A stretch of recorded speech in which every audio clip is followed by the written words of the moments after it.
Morning, Joseph. Morning, Joe. Am I right in saying you're out of New York? I am, yes. Okay. Is that Zoom does not. a this- true depiction of your view? That is a true picture of my view, although it's not the real view. It's just a background right now. Sure. Right. Fantastic. Zoom does not like VPNs. Interesting. Morning, gents. Good I morning. think you have a fair amount of Vistage chairs in town, don't you? And are you in Manhattan? Oh, yeah. I know. There was I was a Vistage chair for 10 years, and I remember 10 years prior to that, and I remember talking to the guys coaching executives in the Manhattan area, and it's always a challenge to try to get around for the various meetings, Well, it's funny that you say that. I mean, we used to have two offices here in the city. And until a couple of years ago, I mean, until COVID, you couldn't do business with anybody if you didn't have a face-to-face in an office. Today, nobody wants to come in. I mean, literally zero. Well, it's great. Yeah, no, I agree with you because I remember back in the day, like, if somebody was like far away and you kind of like, hey, let's just do a phone call or something like that would be like an insult. They would just assume, oh, this person isn't serious about doing business. Yeah, that's exactly right. They're not serious. There we go. Now I've got Listen, it. the interesting thing is, I think for some of us that are more well established, it's less of an issue. We have significant networks and relationships and people that we've developed over the decades. But for someone young starting out, this remote thing is going to make it very difficult to establish any type of real deep relationship. If you can't see people or schmooze with them, face to face, it makes it very, very difficult. So I don't know what's going to be in the future, although I don't think it's going to have that much of an impact for me. For me, this is a benefit, right? Less travel costs, more time to focus on less waste of time anyways. I found a lot of the in-person things have come back though. So, yeah, it's come back. And there's also the flip side that, if you have a face-to-face, rarely do you get a last minute cancellation. When it's Zoom meetings, very often it's something like, oh, I forgot or whatever, let's reschedule, tomorrow or something like that. So I guess it has both sides of the coin. Yeah. It's funny, guys. I've been in the video conferencing. I got the first business that I helped start was a video conferencing business back in 1994 when what we're doing right now would have taken this entire room full of servers. Oh, yeah. And it was over T3 lines and or even D3 lines and just crazy stuff. And we always argued that video was, the way of the future and you won't have to travel. And it wasn't until the pandemic, right? 20 plus years later that we all were like, maybe we should do this video thing. well, I remember, like back in the 90s, there was these articles about, remember the term convergence, and Yep. and there was like that was like the big thing that was up and coming, right? And the thing is, it didn't really, obviously didn't really happen in the 90s, but it was kind of like, by the time you get to like 2015-ish, you finally did start to see it. So it was just kind of interesting, like how some of these trends, they're almost a little bit too ahead of their time. Hey, Jeff. Phil, welcome back. Good morning. Yeah, there's just to follow up on that. There's an all the S curve. When do you start into the S curve? And one of my this lady named Nadia is all about reinvention, right? But if you get too early in the curve, they think you're crazy and you have no political capital. But this is the beginning of the S curve, where your old S curve's coming down. But you really, if you start too late, when your product line starts to decline, you basically got people in panic mode, right? So you have to time the new change, whatever that is. So the video conferencing part of it was way before we even thought we knew, we needed it. But then the timing of it all is, most of success is timing. And her proposal, it's not Like, why, it's not what, it's not who, but it's when, yeah. you know? And so even talking about timing the market from a sales business perspective, right? And the timing of what are we doing? What are we recommending? What can we do meanwhile while we're waiting around for the market to correct itself? That's Correct itself in what way, Joe? well, you know, it's the 10-year cycle, right? Yeah. So Yeah, it'll no, come I was back. joking around with you because Yeah, it's, no, yeah. Does But it's anybody else not- feel like it's you're picking up, Joe, that, you know, when you talk about the market correcting itself, does anyone else feel like what's happening right now is surreal? Like I was having a conversation with Barry Goodman about this yesterday. Like it's hard to make sense of everything that's going on, and Why is therefore to that? help our clients plan accordingly. Why is it hard why is it hard? If you spend more than you have, someone's got to pay the bill eventually, right? I knew you were going to I, have. I mean, I Joseph, don't understand. I don't understand what's so hard about it. No, you're Eventually, someone's going to absolutely come right. collecting, right? I mean, it's But that we've simple. lost- Well, if that's the case, Joe, and I agree with you, what happens at the federal government level when they're spending a whole lot more than they're taking in? Well, I think we're in for a very long-term, very, very difficult period that we haven't seen in a very long time. Yeah, I I think think you're right.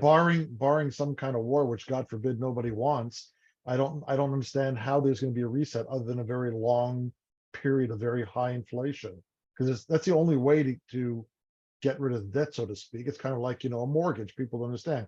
You buy a house and the payment, is, let's say, $2,000 a month, or let's say today's numbers, $5,000 a month. And 25 years from now, $5,000 a month, will be a blip in the eye because of inflation. So I don't see any other way of getting out of this predicament other than Well, long high inflation. The problem too is that, every time they do these bailouts is that, okay, it brings some calm in, but the reality is the next crisis is just, a year or two away. And the reality is, yeah, like it just creates a system where, like if left to its own devices, the system would correct itself. It'd probably be extremely painful.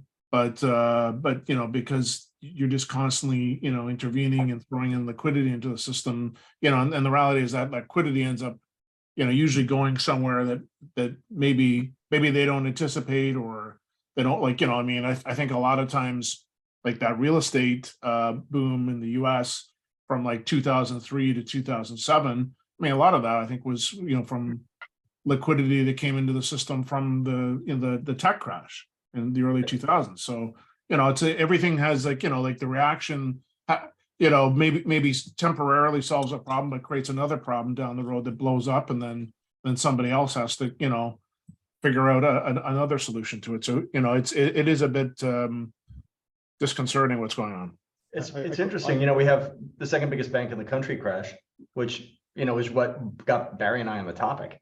And here's the Dow comes out of the gate today, up 300 points. George, could we correct your comment there? And the second biggest bank in the country, is it second biggest failure we've had in the history of the banking community? I have to tell you, Joe, if it does not directly involve Sydney or Growth Drive, I am paying this much attention. So I'm very happy to be corrected. I mean, because I literally, I don't have the bandwidth. I don't have the second time biggest for the bank- news or the second sports. biggest bank is probably Chase or Morgan Okay. Stanley or somebody like that. It's not these Great. guys. Then I misheard that blip of NPR on my way home because my commute Yeah. is all of 5 miles.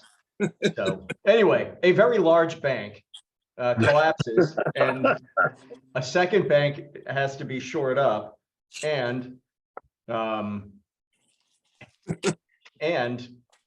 Dow comes roaring out of the gate up 300 points. It's only Yeah, a percent, but it doesn't hey. mean anything. Anyway, Honestly. I know it doesn't mean anything. I just you like to point at that graph and be like,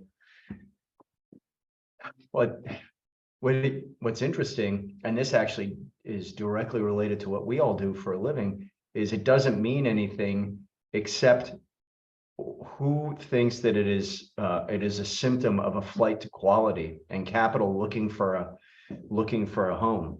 And to carry that into private businesses, how does that flight to quality. What do we need? You know, how does that impact? And look at me, work. Sorry, but how does that impact our clients, right? And what we're telling our clients and preparing, as Joe said, you know, if we're going to have, or as David just said, if we're going to have a long period of instability, of pain, or maybe it's stable pain, you know, how do we best help our clients to make them? Anyway, And I don't mean to bring it back. You can tell this is all I think about. so I don't know if you know the Boiler Brothers. Monochromatic. Do you know the Boiler Brothers? Oh yeah, I know the Boiler Brothers. Yeah. They're about 50 miles from here. They're anticipating a full-blown depression in 2019. In 2029. 2029. Excuse me. And they 2029. revised that. Their first estimate was 2036. I'm like, okay, Yeah. 70th birthday. Right. I can do that. Sorry, who are they called? The Billabong Brothers, they wrote, I'll chime in here because I've heard them speak a number of times. I just heard one of their reps speak last month down here in Florida, but they wrote a book called Prosperity in an Age of Decline.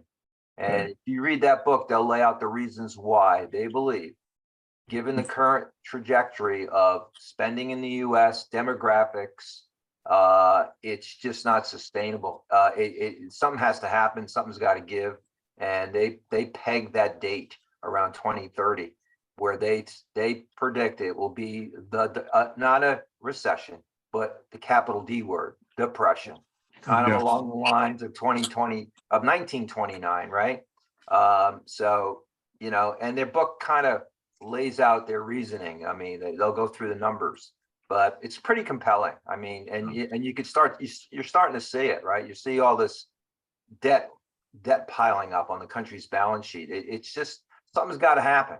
And of course, you know what happens in our country, right? Nothing gets done until something blows up.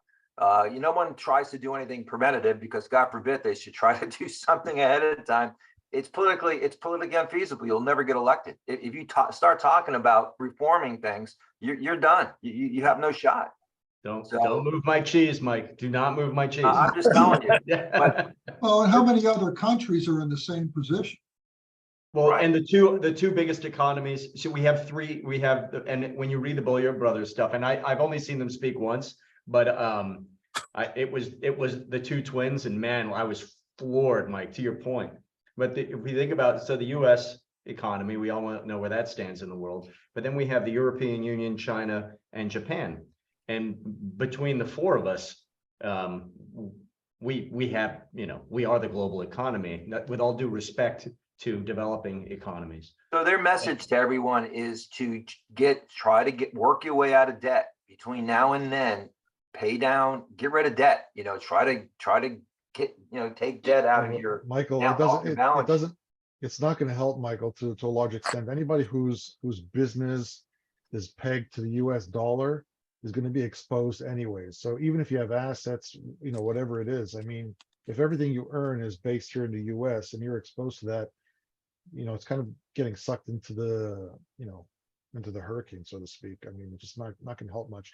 There are a lot of guys out there like Peter Schiff, what are the money managers that basically have already moved their money out as much as possible from anything that's based in the US or income from the US, moving into commodities, heavily into commodities, real estate, offshore, healthcare, you know, basic things that people can't survive without. So, you know, energy, food, healthcare, that kind of stuff. Well, this is uplifting. And that uplifting note. Glad I jumped on. You're right, Joseph. Hey, so George, I have a tactical, a very basic question. I apologize for being so ignorant, but I mean, Clarity One, right? To get access to the current version of Clarity One. Yep. Forgive me for being so ignorant here. Where do I get that? Growth-capacity.com. You have a login.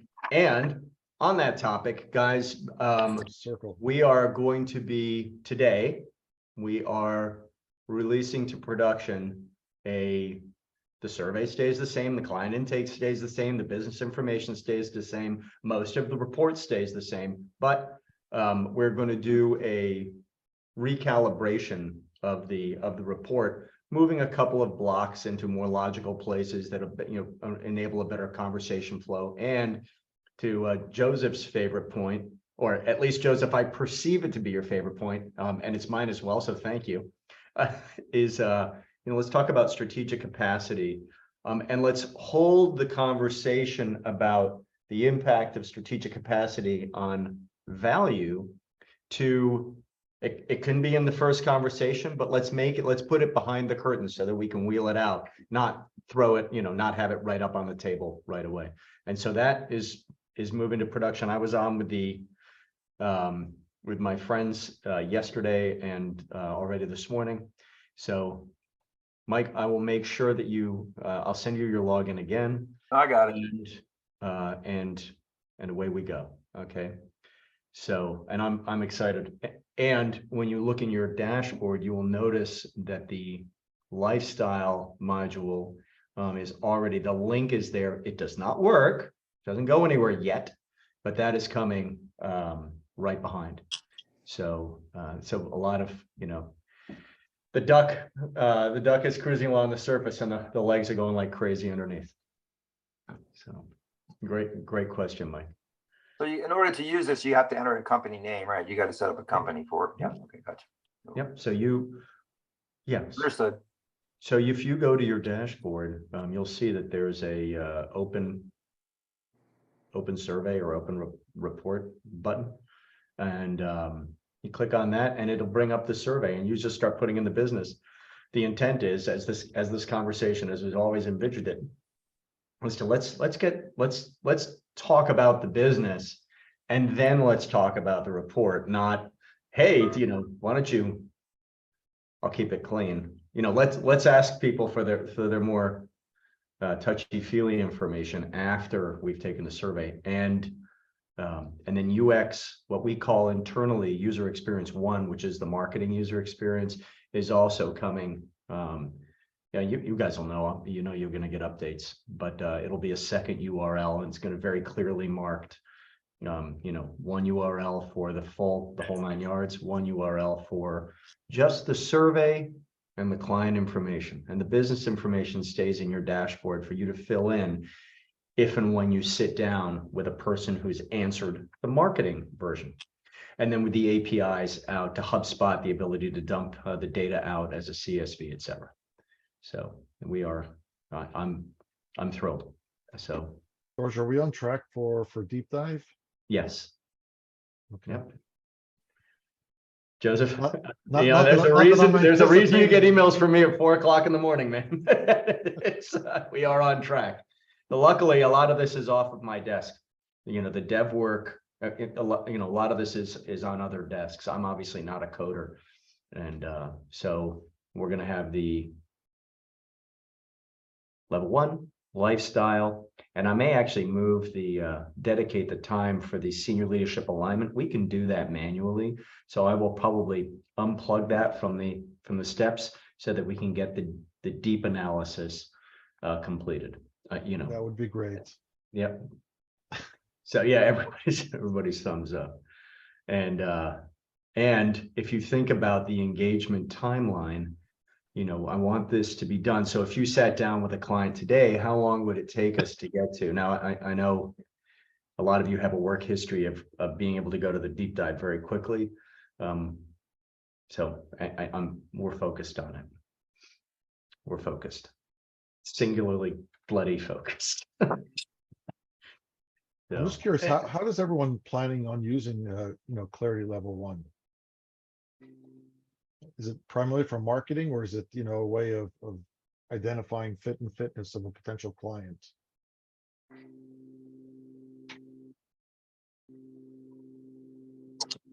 I would say I'm probably going to use it more kind of work on getting them to see if they fit into a client that I really want to work with. And by getting enough insight, are they receptive to be able to address the issue of, the delta? Are they willing to make change in how they run their business? Right. Does that change how you look at the tool, the way it's designed and delivered right now? Just out of curiosity. I don't think I've used it enough to gather a conclusive position on it yet, Joseph. Got it. I'll just volunteer that I'm going to use it for both, the two options you gave us, Joseph, but I guess in my case, I'll put marketing ahead of qualification. Okay. Who else has, yeah, you can tell that I'm like biting my tongue. Anyone else? Oh, quit biting. Go ahead. Well, you know, as currently designed, it's the initial client interview, right? Let's talk about, and it fits into a conversation. But when we start talking about the business and the business's capacity to, again, we write that $3 million on the board, the business's capacity to deliver that $3 million, the survey and the report, everything, the client intake and the business information really are for those have more of a marketing, like these are things that you would know anyhow going into this conversation. So we're doing the survey and the report, and filling out those two other forms takes all of 20 seconds, right? 30 seconds. The report is designed to lead a conversation about, okay, well, when let's compare your business to best-in-class operations, and how do you measure up, and in what areas can we get some quick wins, in what areas do you have some significant risk, etc. Joseph, does that make sense? Is that So I think in terms of information that it delivers, it's one thing. It's a question of the application. So for example, I typically look at these tools at this level, at this stage, really as a way of identifying fit and fitness. In other words, is this a company that needs help, and are they potentially a good client for me? So not having some of the financial information makes it a little bit more difficult, although not impossible. But I think in terms of identifying industries that they're in, and or location, so on and so forth, that's very helpful. Also, I think in terms of the way the report is presented would change depending on how you want to use it, right? Obviously, if you want to use it to draw in potential clients, so then you want it to look one way, trying to get information in terms of whether or not it's a good client for you, you might have different information. So I guess that's kind of why I was polling the group. Got it. And yeah, and given that this is 25 questions, Right, it's an it's initial, limited right. Yeah, Sure. absolutely. George, when I go in, I'm just playing around with it, but when it asks for company information and it asks for range of multiples, if you leave it blank, it says it's going to use default values. But when I leave it blank, I get zeros. I don't get any numbers in terms of when you get the report itself. It doesn't show that, and I know this is going to be fixed, but when you show the range of business value. Did you click on the tab at the top, or did you click on the next at the bottom? I know, and that's something that's that's something that's being I told the I think I clicked on the next at the bottom. So it'll populate the form. David, has David already run? Goodbye, David. Yeah, and we're doing a release to production today, and so I have not played with it this morning, but okay, I'm just saying it was working beautifully yesterday afternoon. If you leave the high range, low range, and margin percentage blank, and it says if you leave it blank, you use default values. Yep. Do I hit next on the bottom? Yep. Right. And oh, I'm bad. Now it works. So I must have did something wrong, but thank you. Yeah, you may have hit tab at the top, and that's something my mistake. Okay, thank you so much. Appreciate it. No problem. I'm standing here like it definitely works. We've run the test of the hell out of it. So okay, appreciate it. Thank you so much. Yeah, and that's an idiosyncrasy that we're mindful of. We'll fix. And So, And again, you're Joseph, migrating, you're I'm gonna reading migrate it- away from the numbers, right? You're not Yes. gonna have, yeah, okay. yeah, Because we talked about that, yeah. yep. Joseph, I'm reading in between the lines here, coming in late, but you were wondering how people are going to use Clarity or how they're using Clarity. And is that about right? Yeah, the front marketing, end. Okay, Right. marketing so versus fit and fitness. last year, I did something with the prior version where I'm a SCORE business mentor as well. So I wanted to try this. So I had a group of about 10 people that showed up virtually online. And I went through each question with them. They were filling it out themselves online, but with some guidance from me as to what the questions mean and how to answer the questions. And that worked out pretty well. They got the report then immediately. And I've got a similar thing scheduled, but for a larger group. I got a fractional CFO group across the United States, now CFO. George, you know them, and you've got some concerns, I know. But this last month, they decided that they will do a national campaign advertising such a webinar. So we have one scheduled for the 29th of March, where we'll be doing that. So that is, to Steve's, it's pure marketing, giving them something free that they can have that then gives me insight into where they need help, and gives, in this case now, CFO information into where they need help. So they'll advertise to both existing clients and prospects. So curious, I'm meeting with the now CFO rep here in Columbus. Ed and I are actually meeting with him, and I'd be curious how they see themselves all connected in the community, And that is that under your label, and then Growth Drive's brought in as a term and all in your presentation, or you white label in the whole thing? It's under Business Accelerants, Okay. my company. Great, perfect. So you guys know I've got a decade plus of saying this. It's hard enough to have a conversation without starting to explain 5 brands sitting around the table. Use your brand. Yeah, you got your logo at the top. If somebody asks what's the tool, you can just give it a 1 sentence.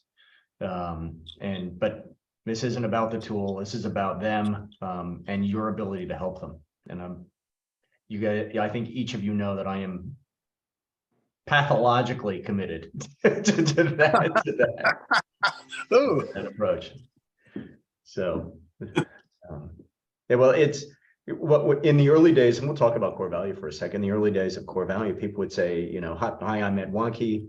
I'm a CPA. I'm also an exit planner, and I use a tool named Core Value. And Core Value was founded at MIT and has a history. And suddenly you're talking about something and it's a natural tendency. It was especially CPAs, by the way, who aren't by and large good salespeople. They're very, very good, smart, hardworking, etc. But they're not particularly adept salespeople, just making vast generalizations. And they would kind of pull the tool out as kind of armor, and that's the last place we want to be. In my, IMHO, in my humble opinion. And as soon as we started training people to get, you can see that I do trump the connection to MIT. Hey man, and God bless, God bless. Well, I will try to arrange an interview with. At some point, guys, we have plenty on our calendar, but I'd love to arrange an interview with the guy who was literally there when customer value was developed by Jack Welch and Herman Cain. Yes, that Herman Cain, and one other gentleman whose name who deserves recognition. I just forget his name. Prior to their involvement with MIT, and then bringing it to Boston and getting involved with Harvard Business School and the Sloan School, and which is where it became. Well, it was still called customer value, and I think it may out there in the world. If you look under PIMS, you'll see that there's still a lot of talk about customer value, and what they were trying to define was the value of a business to the customer, because that's the ultimate, right? The ultimate value of a business.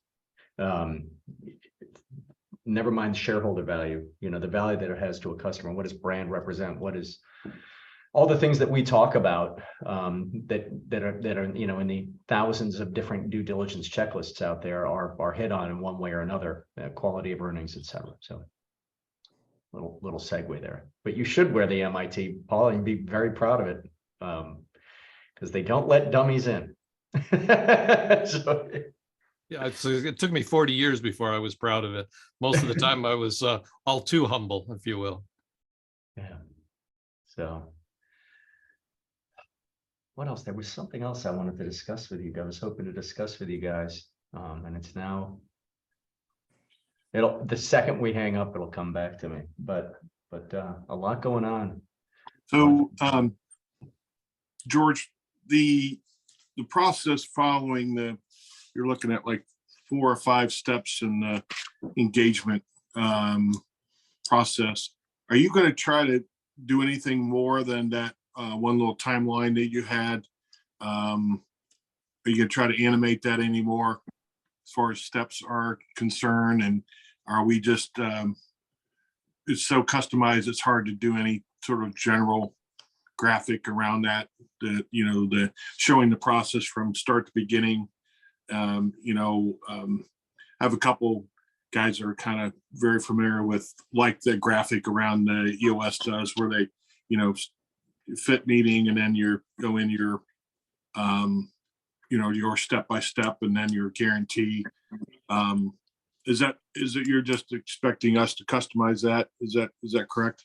At this stage, that's correct, Joe. Although we support, so there's a difference of philosophy, and I may come around, but it seems to me that EOS have a franchise, right? And they have a system, and it is like McDonald's. McDonald's does not want you to suddenly be putting, bacon on a McFish. We may say, hey, I want bacon on my McFish. So we rather than having rails, as does Value Builder, as does EOS, we're more, actually, and I'm flattering myself, but it's a more similar model to scaling up, where we say, okay, here are guardrails. And you guys have heard me use this analogy before. And we're going to provide guardrails for your engagement. So what might work very well for you, Joe, as a former Vistage chair, as a former EOS implementer, you have one perspective. But if I turn and look at Mike here or at Phil, they have a different way of approaching clients. So that's a long-winded. I'm going to leave it up to you guys to define. Over time, I'm sure that we will come up with, additional resources from which you can pull. But I'm much more of a pick list kind of guy, rather than a hard baked directions. This is more of a pick list. You may not want to do a senior leadership alignment workshop. I can jump up and down and tell you that it's probably the most important thing you can do at the beginning of an engagement, but you may not want to do it. Great. It may not be appropriate for a client. Great. So there's a long-winded answer to a simple question, but did I answer your question, Joe? Yeah, Okay, that's great. fine. I didn't know if there's something that coming out that so it's going to be customized according to the growth drive specialist needs. So let me answer it this way. So guys who have been part of the community for a long time, Steve, Paul, Ed, what do you think the answer is about additional things coming out? I literally, Joe, you can count on it. I'll just summarize. I won't make these guys get out. You can count on it. We release new resources all the time, and we'll continue to.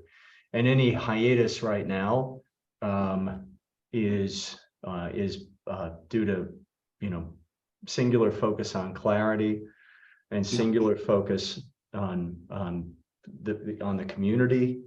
They're not singular, I guess, but we have our rocks, right? And and those rocks are. Maybe Ed could articulate a little bit of what best practices might be around how much verbiage do you put into this proposal where you're talking about the XY axis and some of the, granular things. You're starting to tell, how the watch was built versus what time it was. Ed, did you have anything that comes to mind as far as the? Yeah, That's a great question, Joe, right there. You really help me understand what you're looking for.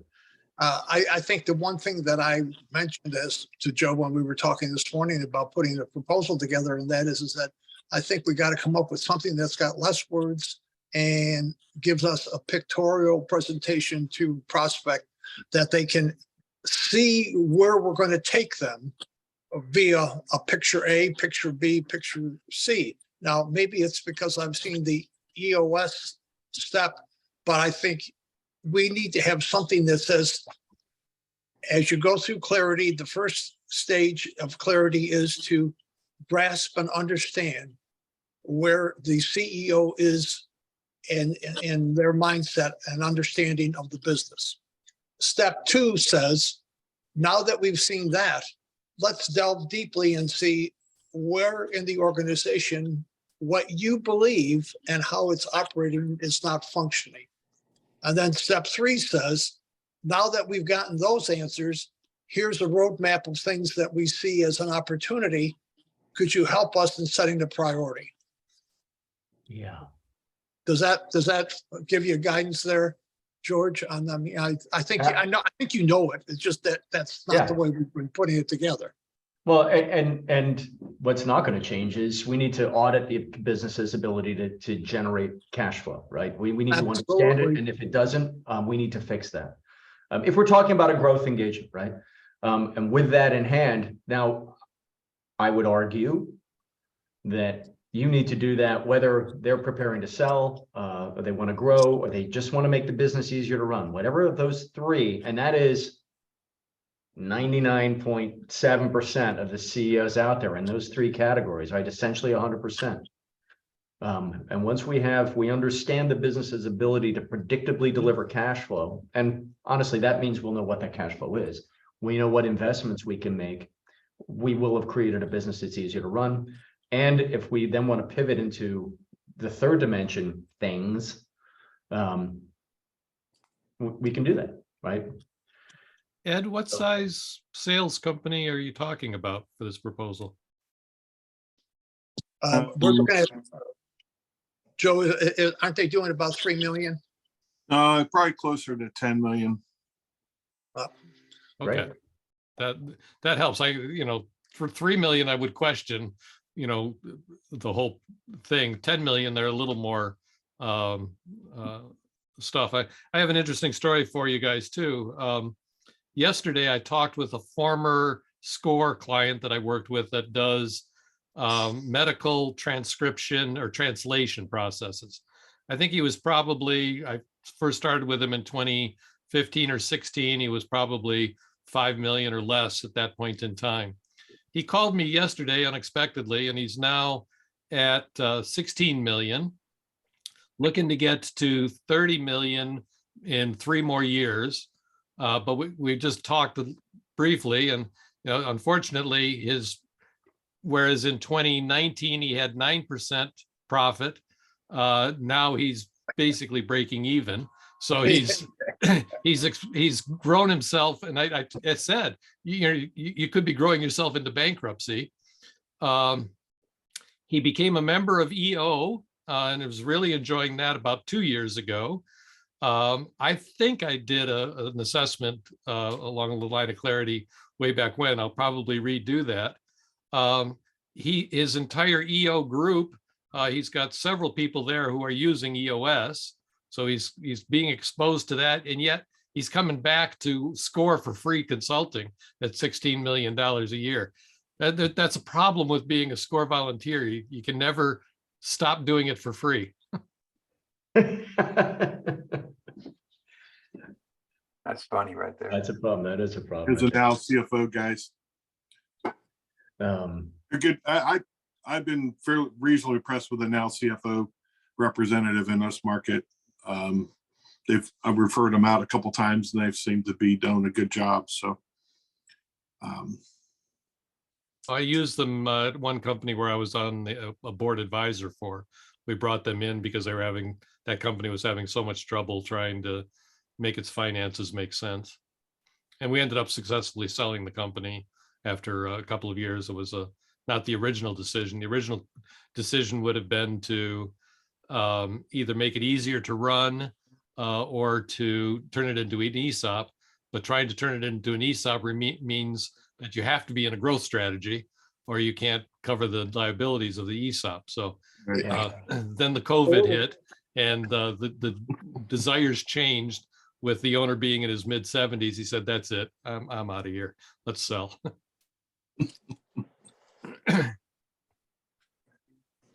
Phil and Jeff, are these prompting any questions from you? Too many to cover the next, because I've got to jump off for a call here. But just taking some notes, putting Cool. it all together. You look like Ken Blanchard to me, Phil. I wish I were.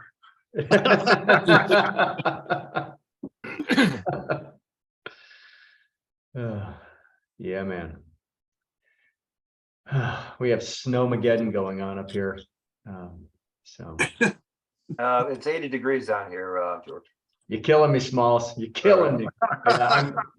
So and I know we're coming up on 10:15, so we probably should wrap this up. But I did spend the weekend. You guys all know that I'm moving to South Carolina, and spent the weekend scrambling between snowstorms to get ready to move to 80 degrees. So yeah, man. When are you moving? My son graduates from high school on June 8th. What day do you think the movers are coming? One guess. Nice. June 9th. Yes. And I roll out on the morning of June 10th, and I meet the truck in South Carolina on the afternoon of June 11th. And I'm arguing for doing the pull in one day. Sid's like, maybe we could stop halfway. I'm like, I don't know about you guys. It's a difference of philosophy. I'm sitting at dinner like, I'd be another 200 miles down the highway. So, but it's a 16-hour drive, so I can't. And the girl's been through plenty. So yeah, man. And by the way, guys, I know that I've talked. I know that I've talked. I'm going to be in Boston, working from Boston from the 24th to approximately the 7th. I have a office space set up. I will be available. I am planning on working. And I just so you know, when I talk about the stem cell transplant being in Boston, I will be absolutely available and working. So it doesn't matter. That's what we're going to do. So this is far less traumatic than most of what she's been through so far. You're really, not to overshare, but you're really in the hospital. Make sure that you're taking in nutrition, but that you're staying hydrated and nourished, and that you're also in a little bit of a bubble, especially in that first 2 weeks. So it's not like, it doesn't matter. I guess that's probably all the details. I don't need to bore you guys with the details, but so yeah, man. So Joe, June 9th. do a journal, George, and be able to look back and the craziness of all, and it's very therapeutic to journal some of this stuff. Good idea. That's a good idea. Yeah. This is a busy time, and I've always, that's 29 years this year of doing startup and growth companies. And you can tell I was writing about that this morning. And it's these times happen, and I welcome them. I happen to be, I don't know, have the personality for it. And so Steve, you have a great day. We're actually going to wrap it up before I go on some soliloquy. So guys, thank you very much. If I can help you at all, I'm here all week. So I will talk to you soon. You're well. Take care, guys. Okay, be well. Take See you care. next Tuesday. Bye.